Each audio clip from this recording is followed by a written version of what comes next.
Hi, good evening and welcome back for part 2 of the IBD Ostomy Support Show with the fruits and veggies this week. I'm Louise, aka Crohn's Fighting. We're up late.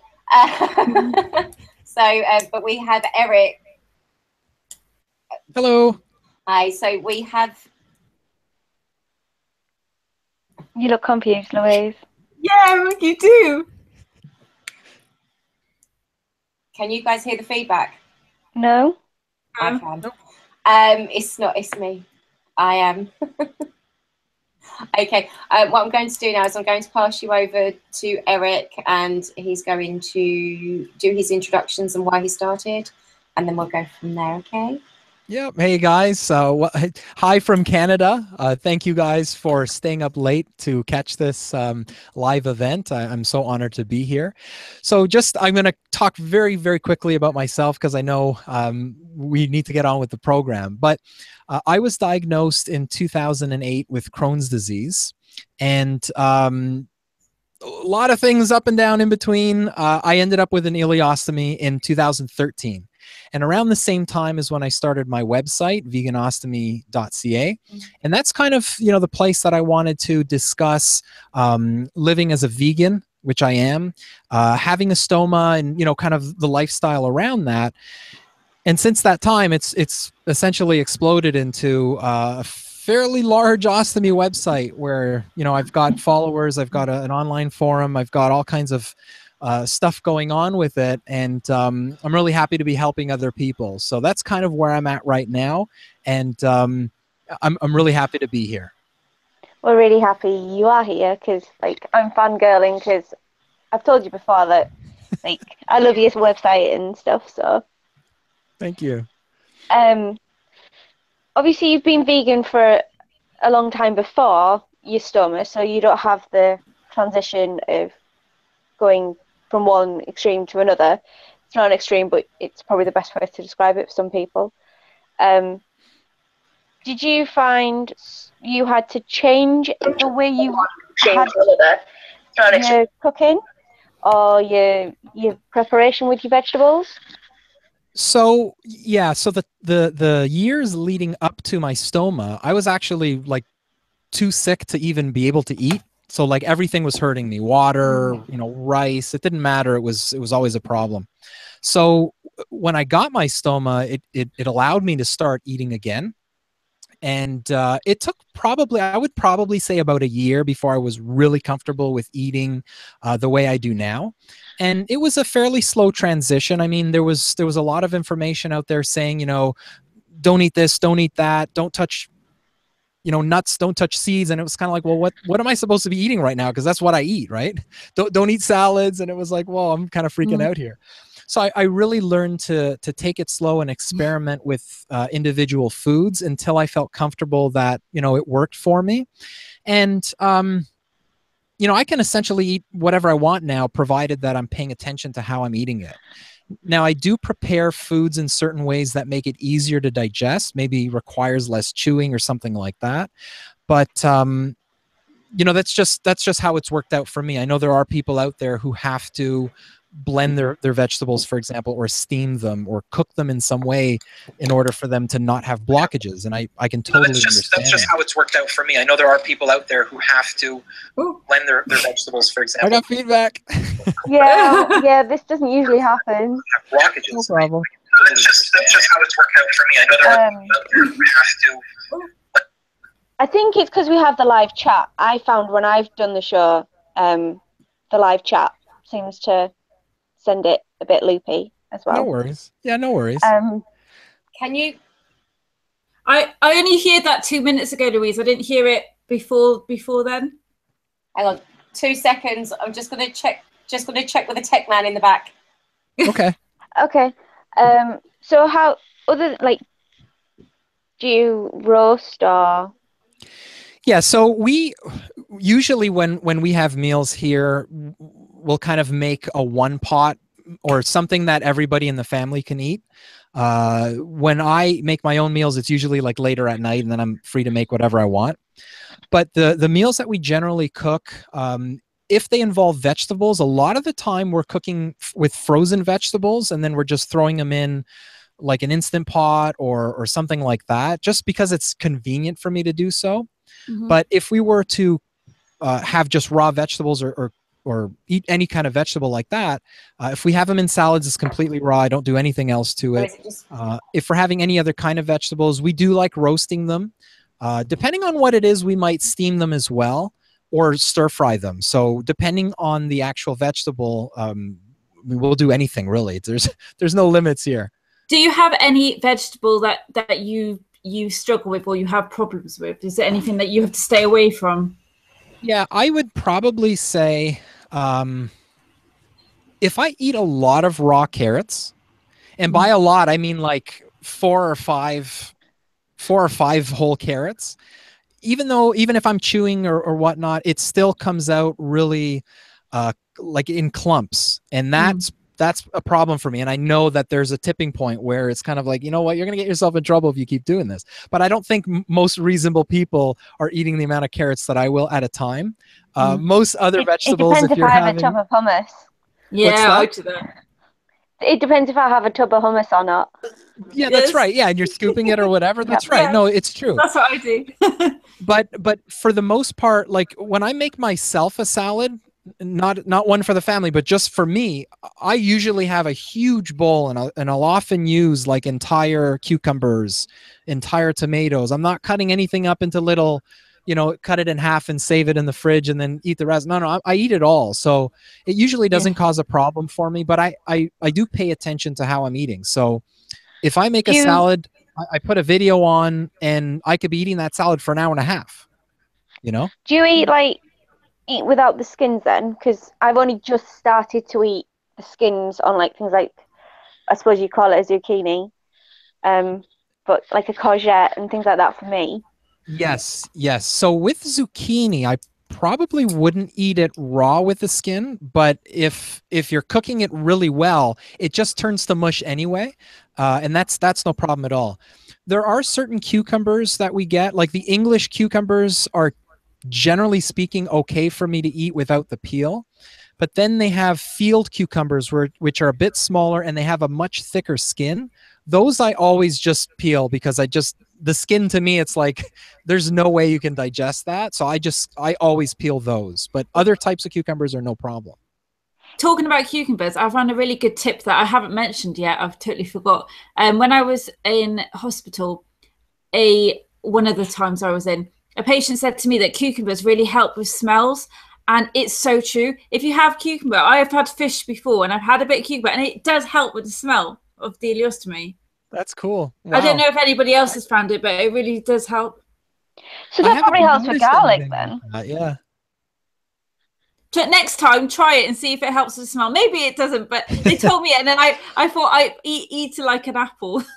Yeah, well, you know what? I'll be honest, because of the way I eat, I honestly find that my output when I'm emptying my bag, it's not a really strong or offensive. I mean, as offensive as it can get. It's not an offensive smell, and a lot of the times, depending on what I'm eating, it almost smells like the food before it went in. So, because I'm eating cucumbers all the time, I don't know, maybe it's related. You might be right on that. But the way I eat is it's naturally conducive to reducing odors. That's just how it is. Meat does make it smell worse. It does for definite. So, and obviously you wouldn't know that, but it does make it smell worse. And fish. I mean, definitely eggs, make it much better. Meat. There's cheeses too. I mean, all that stuff, especially the sulfur-rich foods, which animal products tend to be, that will create more odor for sure. I mean, that's a given. So, I just lost my train of thought. You had some questions, didn't you, Rich? Yeah, well, we mentioned it a little bit then before, but I was just, what was talking to Eric before was that his website. I like the honesty of your posts and the way you lay it out, and also mentioning like how you mentioned urostomates, and it's nice to meet somebody who doesn't have a urostomy but does mention us, because we can get forgotten about. But I was just saying to Eric that I really liked his sex post, and I liked how it's quite in depth, and it's almost like your website is like a guide. And I've got some other questions, but I've just got to find them. There's some in my book. But no, I just to me it's I like the forum idea, and it's the honesty. You know, I think with any blogger and anybody that has ostomy, like your readers or the people you're trying to reach out, just want you to be honest, whether it's a good or a bad thing. It's being honest and being open. And I think is when that honesty and openness stops, then that's when you lose people. And that's when you kind of lose your focus. Because as bloggers, we all go through stages, don't we? Like at the moment, a few of us, like where you lose yourself a bit and then you sort of have to come back and you sort of, because it's like, at the end of the day, we've all got stomas. We've all got stomas. We still got health issues that are still carrying on. And then we're trying to give to people as well. You can lose yourself in that. Yeah, I found that it was always important to be honest. I mean, for me, if I'm holding back on a lot of the information or personal experience, then to me, it would devalue a lot of the information that's on there. So, you know, I've got a lot of fairly graphic posts about some of the symptoms that I've had and like my perianal disease, for example, things like that. Very few people are comfortable talking about that. And I just felt like, let's just let this out in the open, because if you aren't talking about it, you won't, like, people won't find that information. And a lot of the like medical websites and they don't really talk about it from a patient perspective, right? They talk about it from the medical perspective, which is kind of dry, right? But me sharing exactly what I'm going through and, you know, some things that might have been working for me or not, I think it makes people feel more comfortable that they're not alone and they can at least share that experience with you. So I thought that was really something that I needed to do. That's what oh, carry on, Louise. Sorry. No, I was going to say, Eric, do you believe that with being an advocate and doing that, what you do, that honesty and not sugarcoating it, and do you think that's in all honesty, right? Do you think that resonates more with people that read your blog and watch your vlogs rather than somebody that does it from an airy-fairy point of view or from a clinical cold point of view? Yeah, there's actually a very fine line, I believe, between being like 100% open and honest and kind of reserving a little bit of that, because I don't want to scare new patients away. I know that was an issue for me when I was first diagnosed, even well before my ostomy. I was getting freaked out by a lot of what I was seeing. A lot of people were just having miserable lives, and that was kind of the focus. And I can appreciate the ones that were open about that, but there was no balance, right? It was either one way or another. You had some people saying, oh, you know, I've fixed my problem and I'm doing all this stuff, but it was kind of like, I'm not sure about that. Where's the other side of that? So I feel like it's really necessary to be open, but I want to approach it in a way that's not going to scare people away, especially when it comes to something like a new surgery, like to have a stoma. Our experiences are all different, but there's a lot we can learn from each other.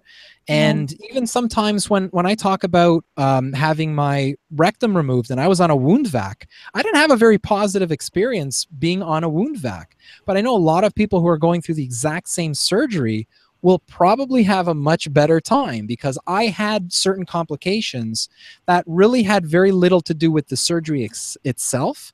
And I feel that it's necessary to talk about that and say, look, you know what? Yeah, I had problems, but it doesn't mean you have to freak yourself out over it, right? If you're going to have the surgery, just go in, you know.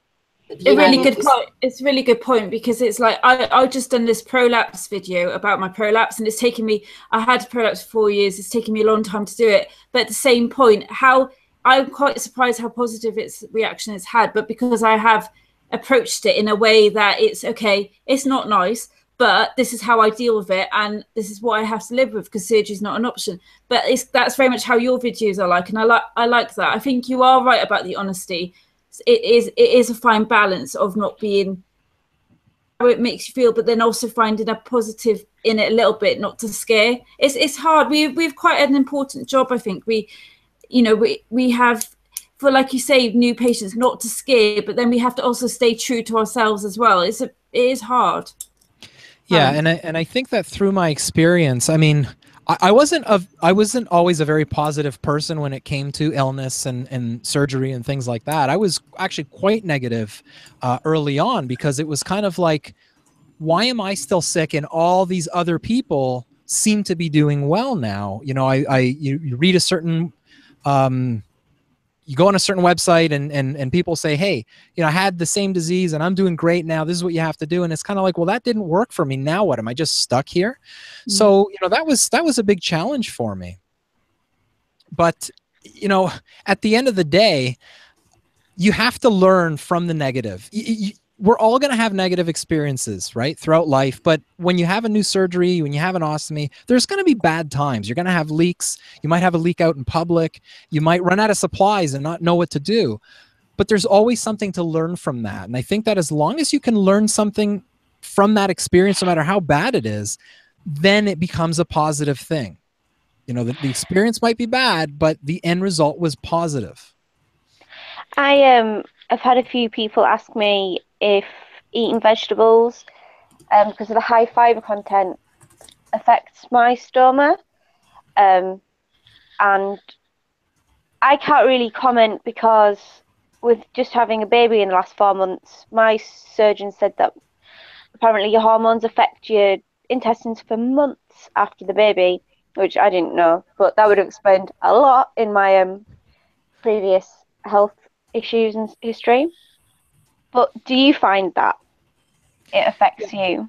So yeah, so there's fiber is always a very complicated topic when it comes to like any kind of digestive disorder, including, you know, having an ostomy. And I think people have to realize that A, there's several different types of fibers, and B, how you prepare the foods is going to make a huge difference, right? So just as an example, beans and legumes, they're very high in fiber, but if you don't like prepare them properly, or if you don't eat them or chew them properly, you're going to have a nightmare time, right? At the same time, you could get fiber from bread and it could be perfectly fine, no issues at all, you know, and that sort of thing. So I find that just overall an increase in fiber tends to bulking up the output. For me, I have more output because of that. The volume of food that I eat tends to be a little bit more than what other people are eating, because it's, you know, when you talk about plants, right, most of it is water, but there's still a lot of volume there that you have to consume and pass through. So that's something that I've observed for myself. But I think that at the beginning, you do have to watch out for fiber. And that's one of the things that, you know, any stoma nurse will tell you, take it easy on the fiber, and then slowly introduce it. You don't want to all of a sudden just dive in and start eating 50 grams of fiber a day. That would be bad. But you have to ease into it. And for some people, when they increase their fiber, even just a little bit, they may start to get problems like gas and bloating, increased output. Some people will start to have like almost like a diarrhea because of that fiber. And it's just, you know, your body hasn't adjusted, but it could also be the type of fiber that you're eating. So there's what it sounds like. Yeah. No, sorry, Karen, I stepped in it. But what it sounds like is that education is really important. Like, kind of educate, because I don't know much like about like quinoa, like the girls we just done quinoa, and there's so many different things that I'm not aware of, and I think it seems like I learn loads of Steffi, Louise, Nat, like I don't really know much, but I would love to start making more recipes. But it's also being scared to not just to try the food, but to actually cook them, like to do the recipe as well. But I think education is a key, because and learning how it works scientifically, how those foods break down. I think it's, like you said, it's important. I think the main problem that we've got, though, is, you know, after ostomy surgery, at the best of times, especially some of the dietitians on this side of the pond, they're not the most clued up, and you just get given a list of what you can and can't eat, and that is pretty much what you're supposed to stick to. If you're well versed and well practiced in having a stoma, colostomy, ileostomy, even a urostomy, Rachel, with regards to fluid intake and what affects you, then you learn and you practice, but they don't then contact the stoma patients then to ask them what can and can't be eaten, and maybe, oh, this can be, but it might affect one but not the other. They don't do that. They just give you a pretty much fast, this is what you can eat, this is what you can't eat, welcome to temporary stoma life or permanent ostomy life, and people should be educated. Well, you saw a dietitian, didn't you, after your stoma surgery, Eric?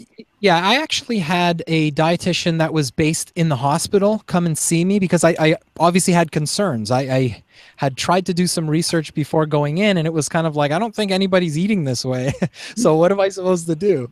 But yeah, you know what? I was given like just a generic list. Don't eat this, eat that, you know, have some of this. And it was kind of like, yeah, but I can't live like that. That's really restrictive. What am I supposed to do here?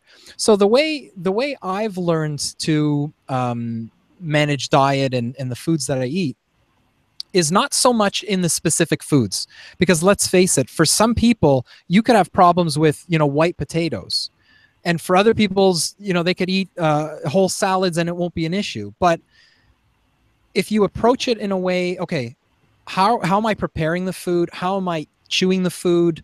The quantity of food that I'm consuming, am I rushed when I'm eating it? When you start looking at it from a point of view, not from the food itself, but how you're eating it, then I think things change a little bit. Because, you know, for me, it was kind of like these, you know, eat and do not eat lists were kind of, I don't know, they're almost silly, right? It was like, why don't I try this food? I'll try it in small quantities.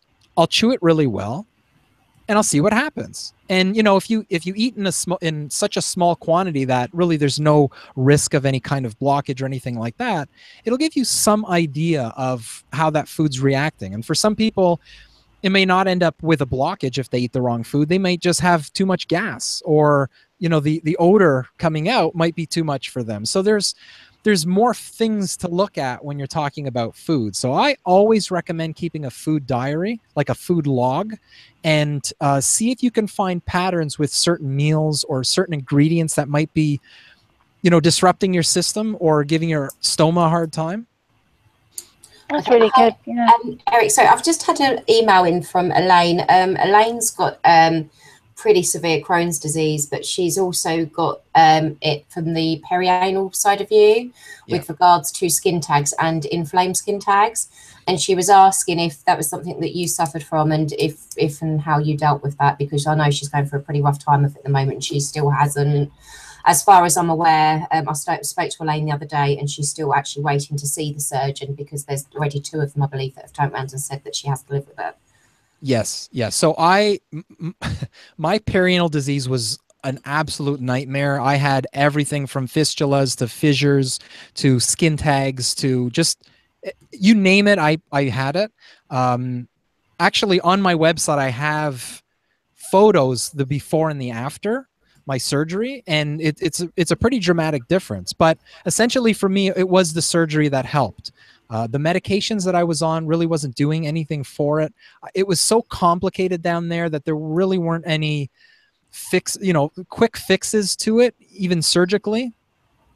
But once my colon and rectum were removed, things just healed up in that area, and, you know, it's been fine ever since. So yeah, that was an ongoing issue for me up until the time that I had my surgery. So if that's something that hasn't happened yet, maybe explore that as an option, you know. I know she's been suffering with them for a while, and I've recommended things like Epsom salt baths, obviously, for the area, and other things. But obviously what's happening is, where she's going to the toilet that much, she's having the skin tags are becoming more inflamed, and that's what's causing her the pain. So oh yeah, absolutely. I mean, there are some medication that may help with that. When I was on steroids, prednisone, I don't know if you have prednisone or a different name in the UK, but same thing. For me, that seemed to help a little bit. But, you know, as soon as you get off of it, it just comes back, and it usually comes back with a vengeance. But there are some biologics that are said to help with certain things. I don't know if that's going to help the skin tags, because that's something, you know, they're not going to shrink from medication. That might have to just be surgically removed. No, I know she's currently on vedolizumab, but I think she's only just about to go to the 2nd or 3rd infusion, and that's quite a slow worker. But they talked about stomas with her, Louise. It's not so much an option at the moment. Her weight's quite low as it is, and she's on a lot of medicated liquid diets at the moment, as well as food, to try and help her gain the weight.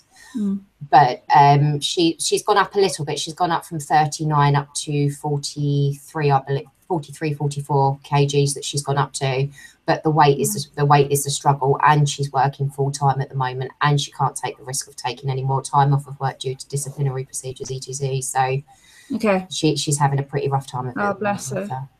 Yeah, that's a shame. So is there anything you can't eat with regards to fruits and vegetables, Eric? I was honestly thinking about this, and I honestly don't think there's a food that I can't eat. There are certain foods that make life a little more difficult for me. So, like I like beans, kidney beans, lentils, chickpeas, all kinds of beans like that.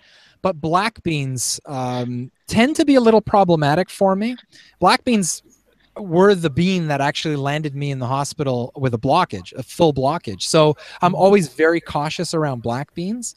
But I find that, again, as long as I'm paying attention to how I'm eating, not going overboard with the quantity that I'm eating, then it's fine. And we have black beans now quite often, actually. Yeah. But, you know, if, for example, I were to have dry beans that were just cooked, I would find that to be a little too difficult to digest. So I usually stick with canned beans, and that, to me, it's like no problem.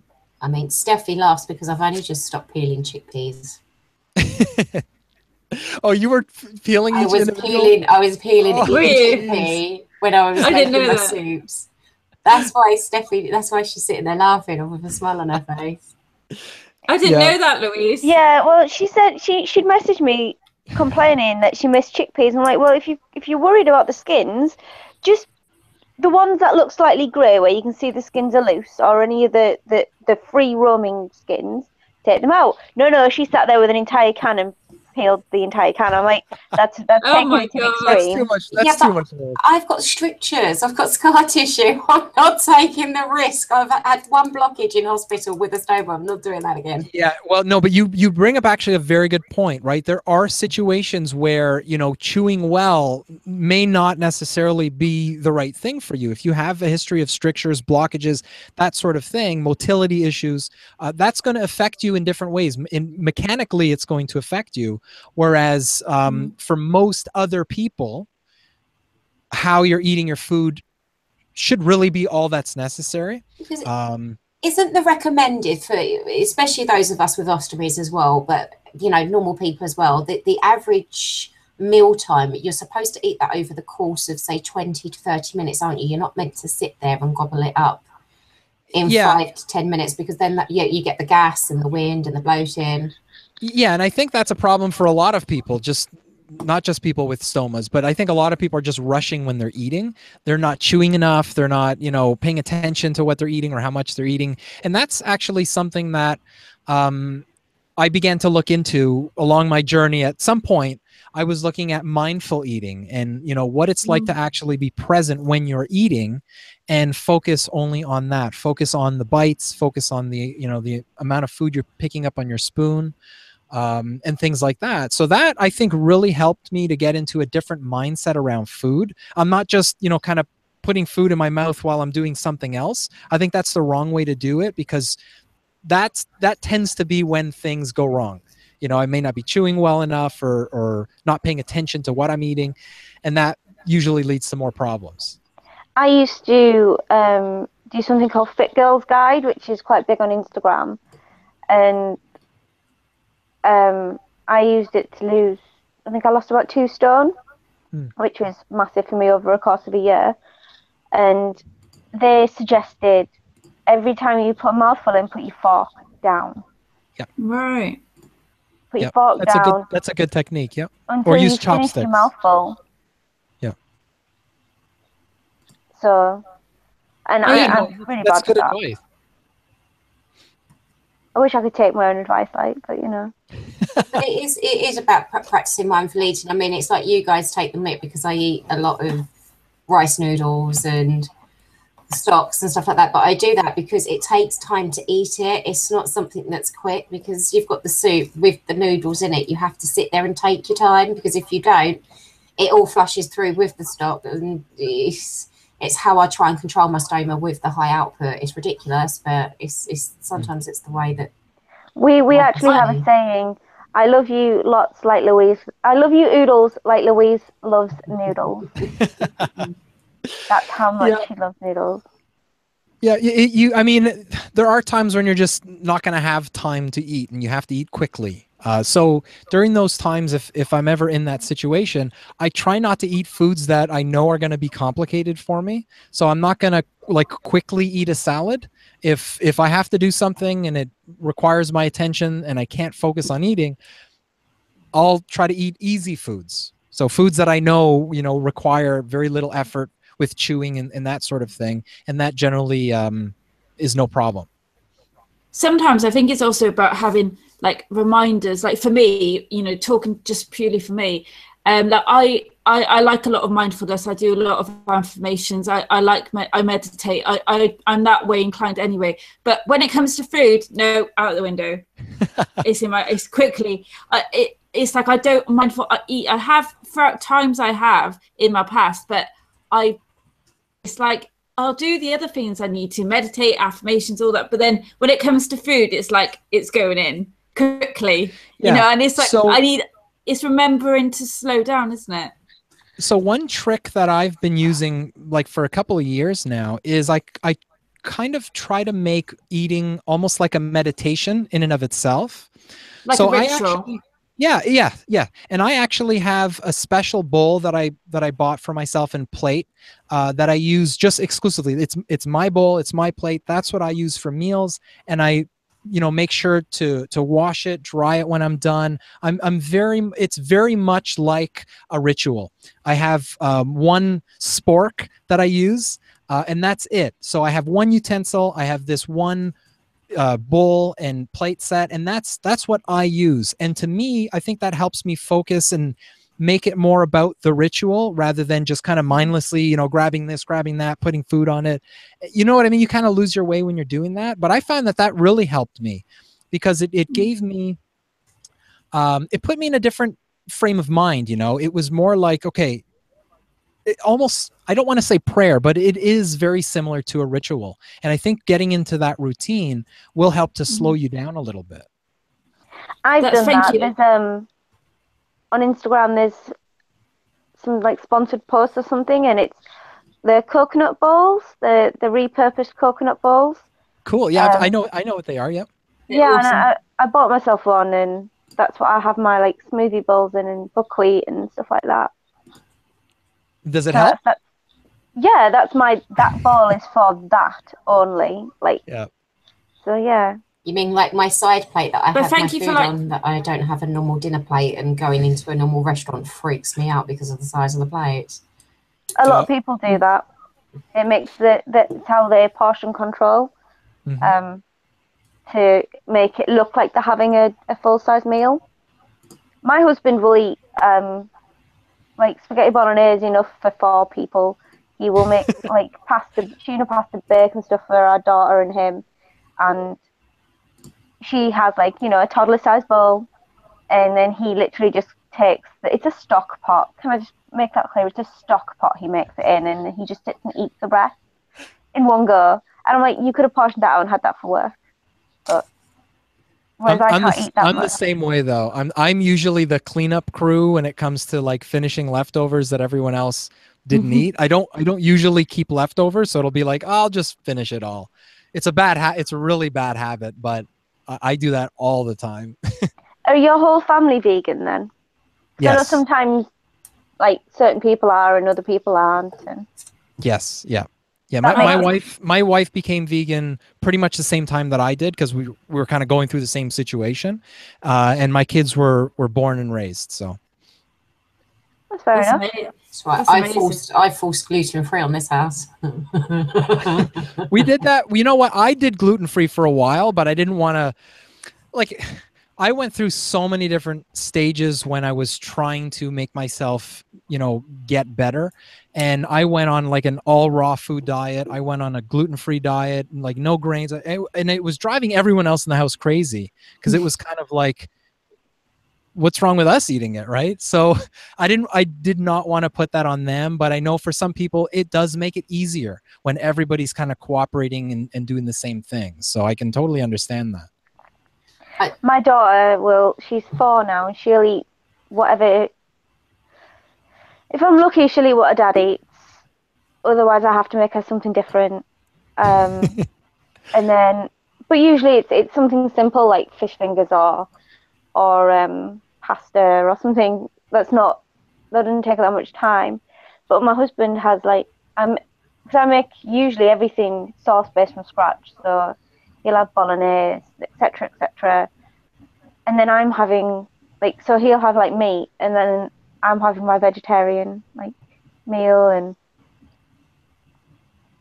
so we're all eating different things, and people are like, oh, isn't that not awkward and expensive? And because my food's literally quinoa, couscous, pasta, some form of bread, like wraps or pita bread, and then vegetables. But cheese, I can't. I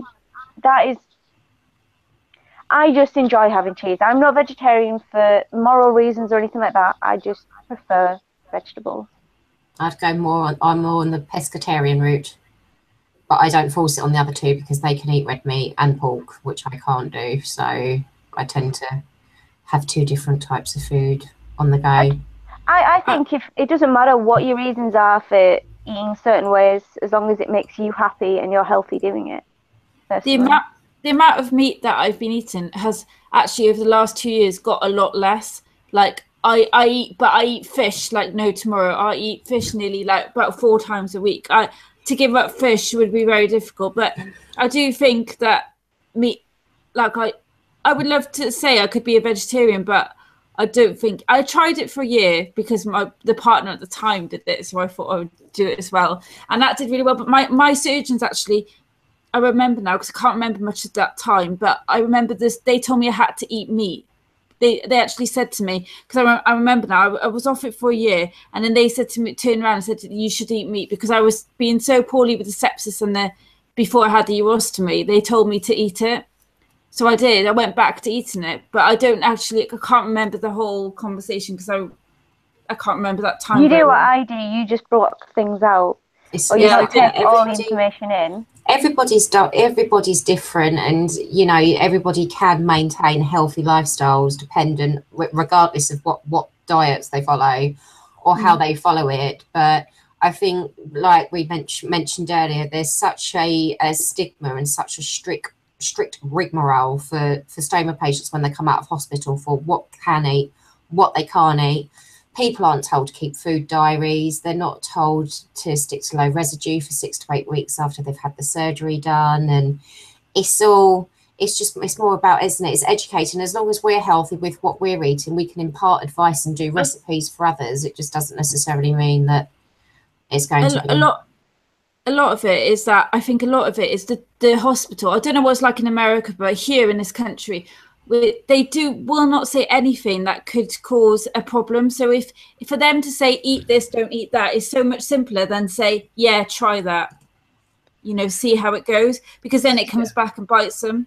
And I think that's part of the issue. And there's some people that if doctors tell you they don't want to go off that, like for the first year I was so strict on the list, and my partner at the time went mental because I just wouldn't go outside of it. And then when I did, it was very freeing, but I didn't want to go outside of that. And I think it's what Louise said. I think part of the problem is most patients are given just the general blanket information that applies to kind of every patient, and it's really overly cautious. But I think the issue there, it's not really that, right? Because that's fine. They can't really give individualized information for every single patient they look at. So they kind of give this generalized thing. But I think the real problem is that patients aren't told you can go ahead and kind of individualize the meal plans or whatever afterwards, right? But no, a lot of them are just told, no, you got to stick to this, or they're just not told anything and they just assume, look, I can't go off of this menu, right? This list. So I think that's where the real problem lies, because I don't have a real issue with these do not eat and eat lists, because there's some good basic information there for new patients.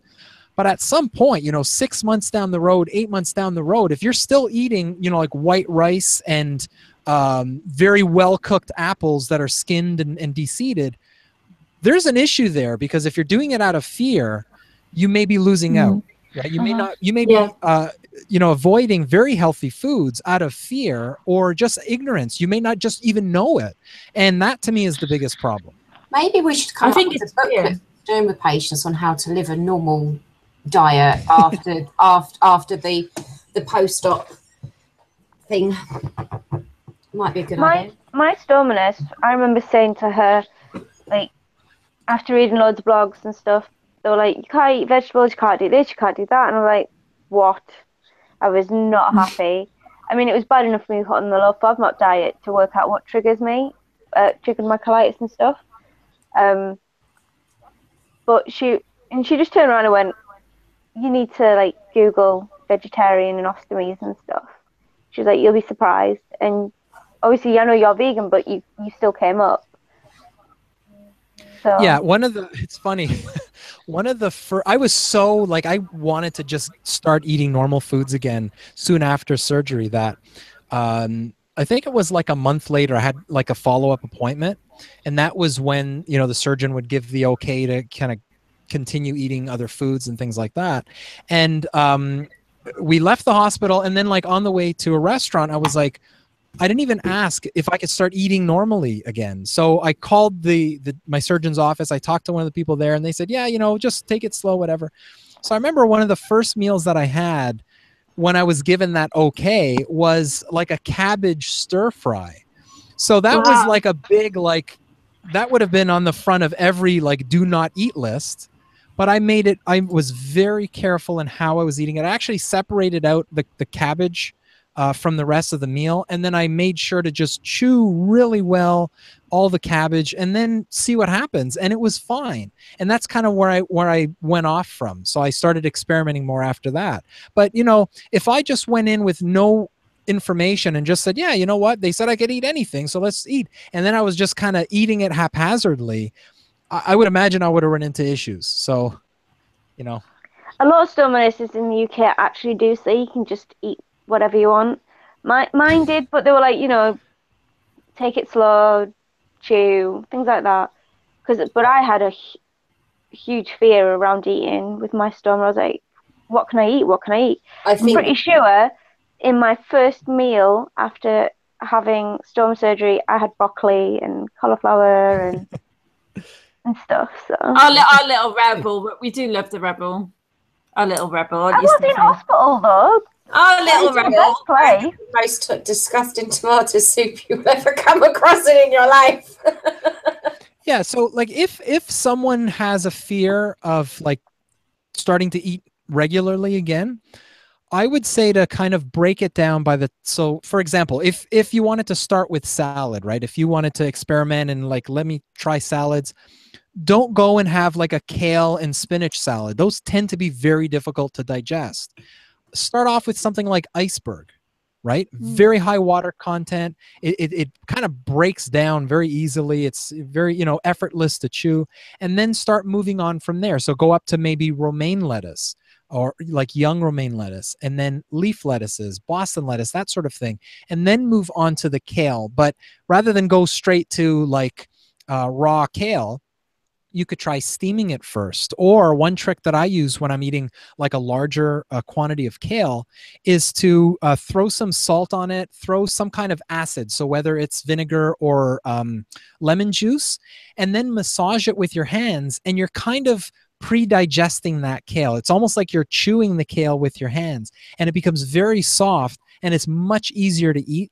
And I find that that's a really great way to transition into those foods. And then you can get on to, stuff like cooked collard greens or something like that, which tend to be very difficult for most people to digest. So, you kind of have to, don't just dive into it, right? So with broccoli, as an example, don't just go on and start eating raw broccoli. That's going to be extremely hard.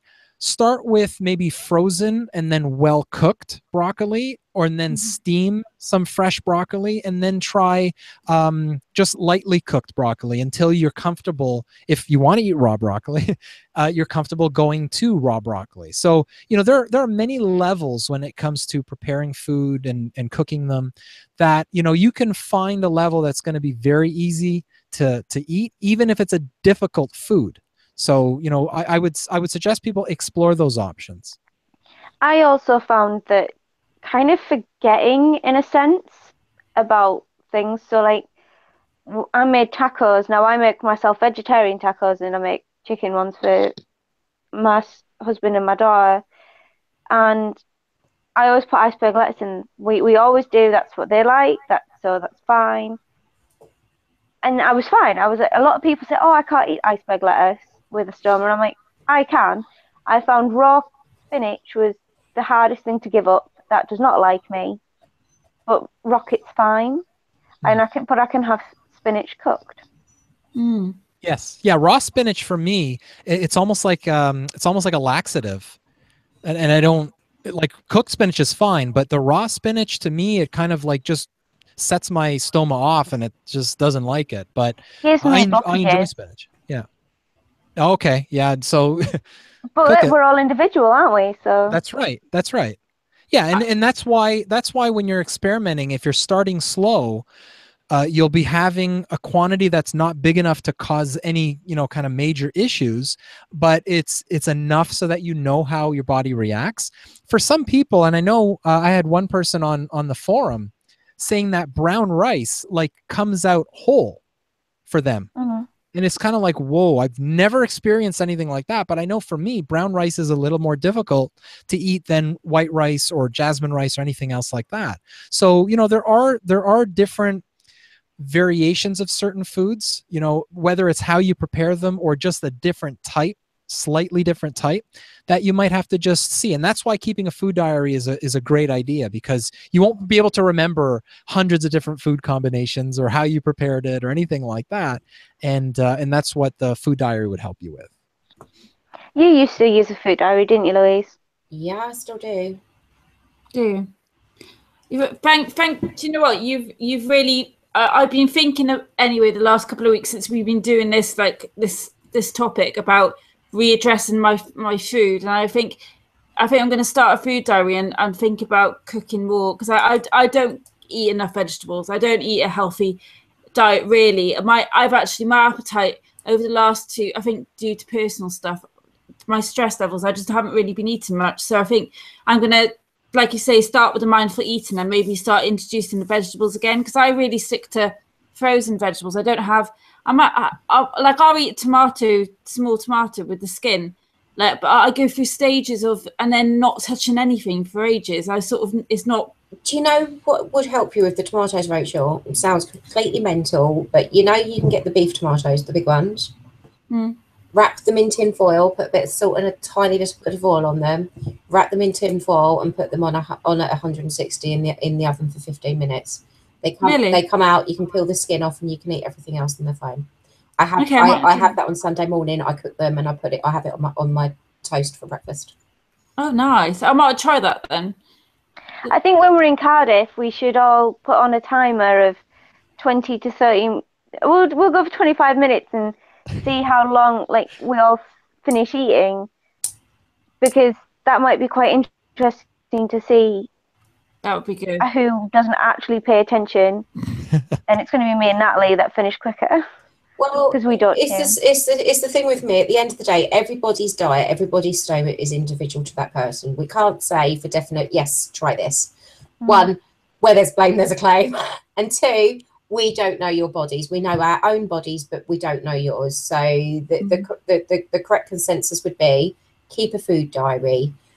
Plan what you're going to do. Okay, everyone's busy. You don't have time to plan, but I sit down on a Sunday, do my food shopping. I have my food diary up on the fridge for the week for what I'm having Monday through to the following Friday. That's what I need to do. It's in the fridge. I know what's being cooked. I know I'm not going to have any issues with it. Okay, I still struggle when I go out to eat. I still struggle ordering things in.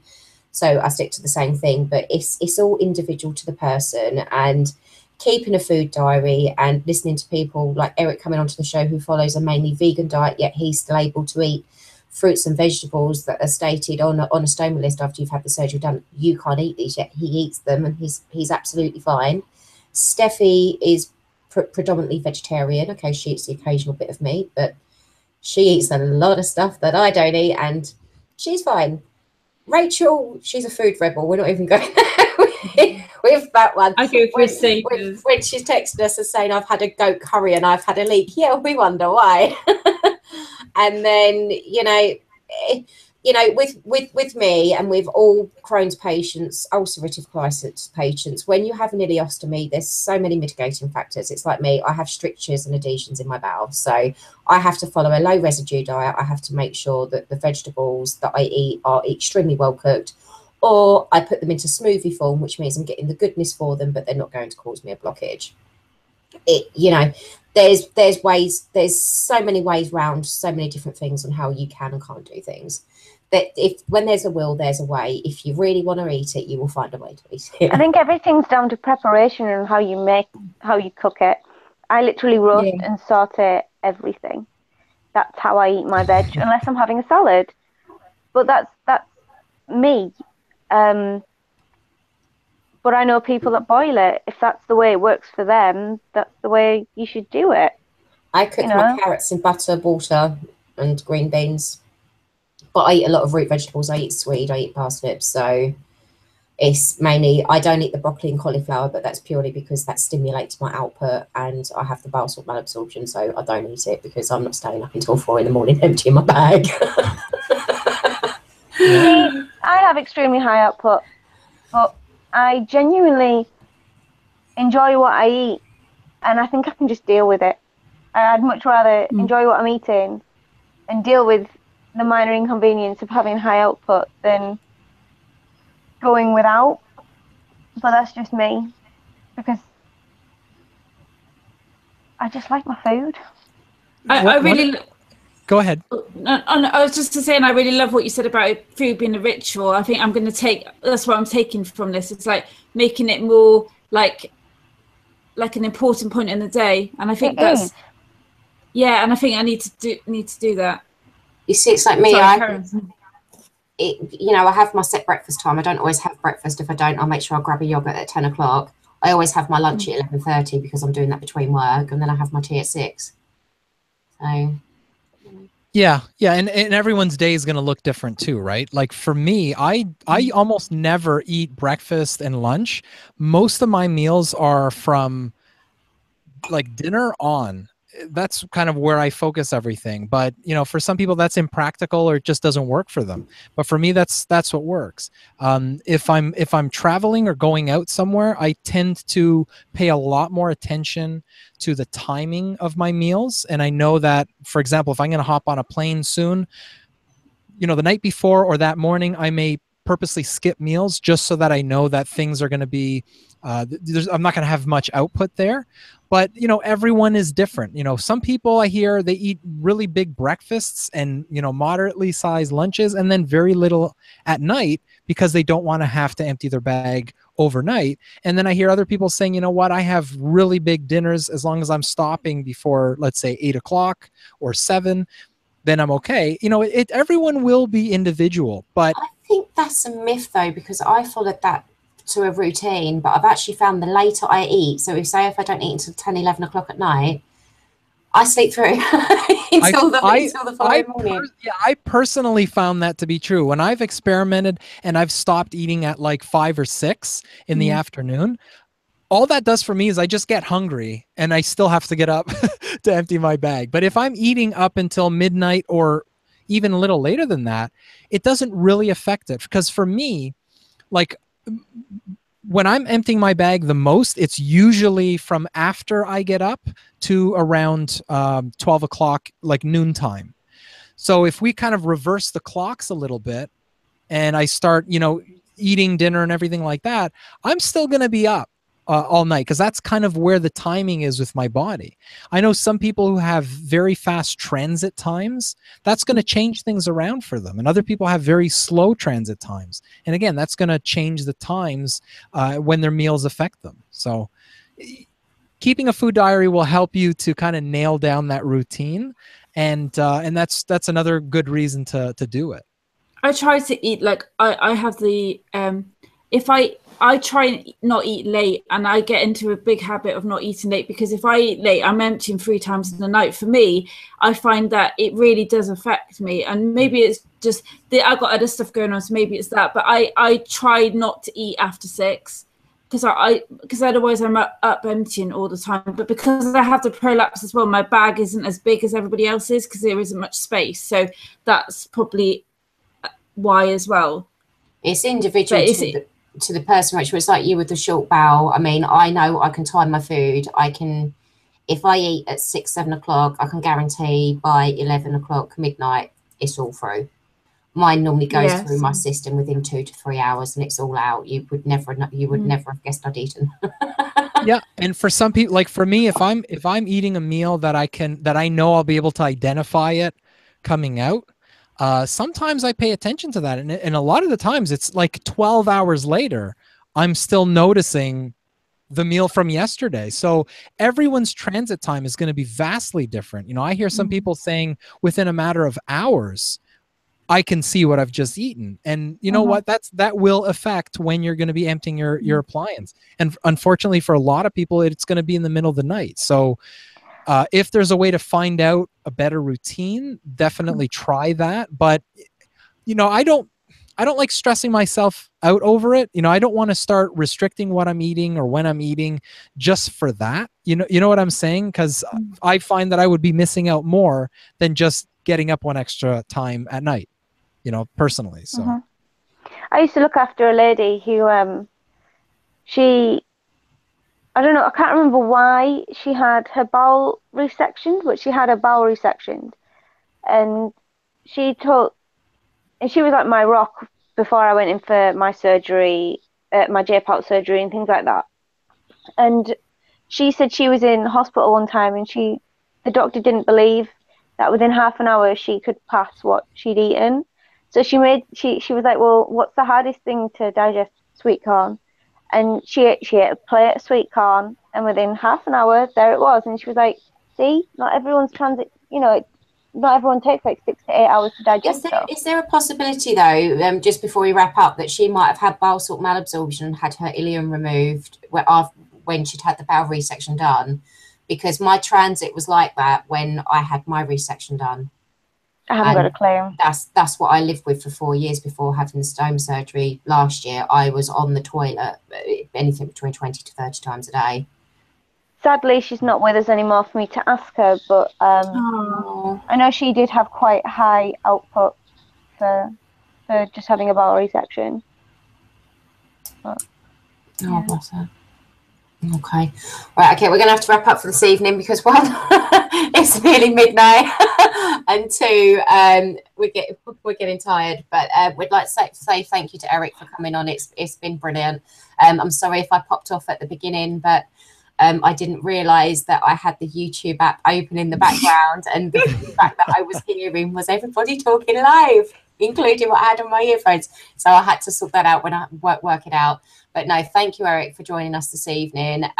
Don't forget, next week we go live at 8 p.m. We are discussing TPN, Hickman lines, pegs, feeding tubes, liquid diets, anything they like to put you on when you're in hospital to treat you for your Crohn's and your UC.